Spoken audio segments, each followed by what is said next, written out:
You can't make the cure worse than the problem itself. I've been saying that for a long time. And we did the right thing. We saved 2 million lives. They said 2.2 million people. We saved 2 million lives. And, we get nothing. And I'll tell you what, we have the vaccines are coming soon, the therapeutics, and frankly, the cure. All I know is I took something, whatever the hell it was, I felt good very quickly. I don't know what it was. Antibodies. I don't know. I took it. I said, I felt like Superman. I said, let me at him. No, and I could have been here 4 or 5 days ago. It's great. We had great doctors. I want to thank the doctors at Walter Reed and Johns Hopkins. Great doctors. One great thing about being president, if you're not feeling 100%, you have more doctors than you thought existed in the world. I was surrounded with like 14 of them. Where are you from? I'm from this one. Where are you from? I'm from Johns Hopkins. I'm from Walter Reed. But what great talented people. They did a great job. And thank you. And while I'm president, America will remain the world's #1 energy producer, with Pennsylvania workers leading the way, and that's what's happening. You're leading the way. You had the best year in the history of your place. It's a history of, if you look at the Commonwealth of Pennsylvania, you never want to say state. Don't ever say state. Actually, nobody cares but them. But, I'm just saying, let's say Pennsylvania. You got 2 of them. You know that, right? The Commonwealth, the great Commonwealth of Pennsylvania. I went to school here. Probably spent more time here than Sleepy Joe, in all fairness. I went to school here. But we're putting our great coal miners back to work. Joe Biden and the Democrat socialists will kill your jobs, dismantle your police departments. You see that happening.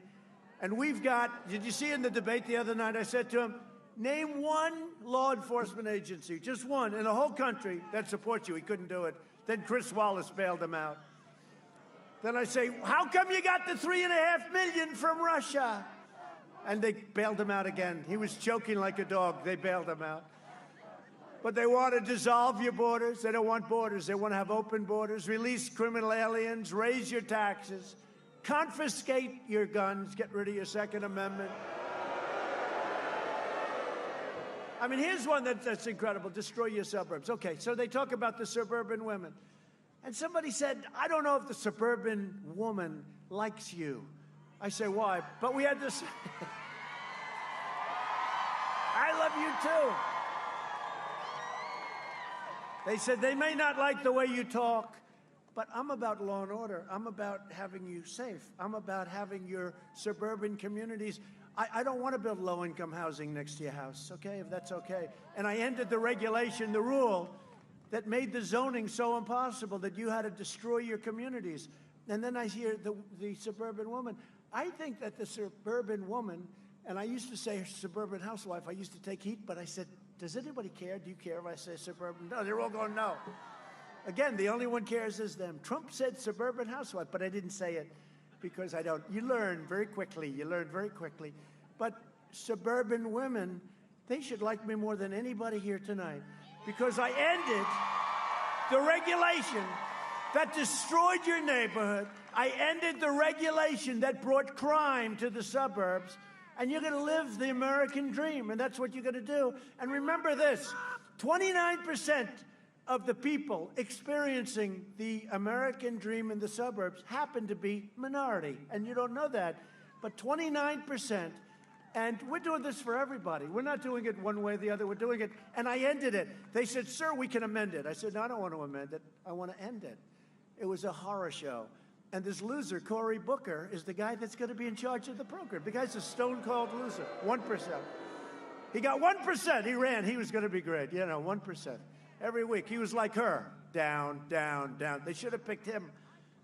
But no, he'll be in charge of your suburban. So can I ask you to do me a favor? Suburban women, will you please like me? Remember? Please. Please. I saved your damn neighborhood, okay? The other thing, I don't have that much time to be that nice. I can do it, but I got to go quickly. We don't have time. They want me to be politically correct. Oh, yes, let's discuss it. Let's talk about it over the next 10 years. No, no, no. Now, we saved we saved suburbia in the U.S. I got rid of a regulation that was a disaster, and it was very unfair, and you've been reading about it for a long time. It's been going on for a long time. It became much worse under Obama and Biden. I got rid of it, and I had a choice. Even my own people said, "You never get rid of it, sir." I said, "I want to get rid of it." "Well, why don't we just amend it?" I said, "I don't want to amend it. I want to get rid of it." Get rid of it. Okay? And I think we're going to see that the women really like Trump a lot. That happened last time, remember? Remember 4 years ago?